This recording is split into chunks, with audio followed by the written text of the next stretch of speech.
coming to get you, Barbara. And with those simple words, the zombie film was forever reinvented. Welcome to the Night of the Living Dead.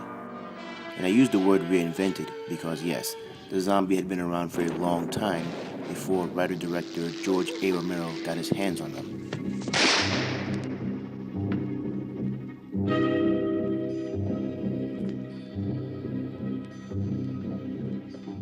However, prior to Night of the Living Dead, the zombie was seen as only a third or fourth tier movie monster, not worthy of being on the same level as the vampire, the werewolf, or even the evil aliens of many 1950s drive-in movies. In fact, the zombie, whose origins lay in Afro-Caribbean folklore developing mainly in Haiti, was often portrayed as nothing more than a mindless slave whose only real purpose was to serve the will of the true villain of the movie. But Night of the Living Dead changed all that.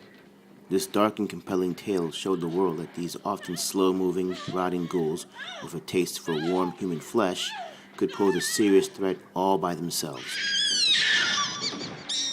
And not just to a group of people trapped in a rural farmhouse in the middle of nowhere, but to the world at large. Civil defense machinery has been organized to provide, at least in the movies anyway, food, shelter, medical treatment, and protection by armed National Guardsmen.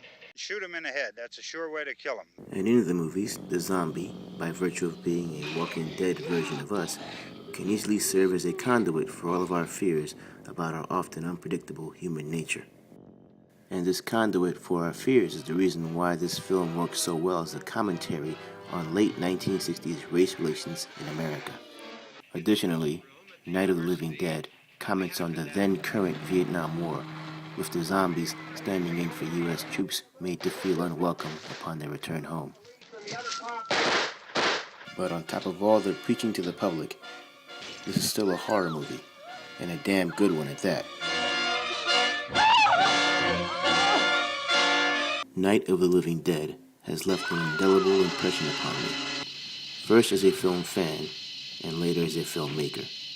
It showed me that you can indeed create a horror film that can rise above the standard fare and become something greater, and that can stand the test of time. It also taught me that with creativity, motivation, and ingenuity, that I can create this type of horror film using only the tools and resources at my disposal. And so, for these reasons, and mainly because it can still hold its own against many of today's horror films, I hold up Night of the Living Dead as one of my favorite films of all time.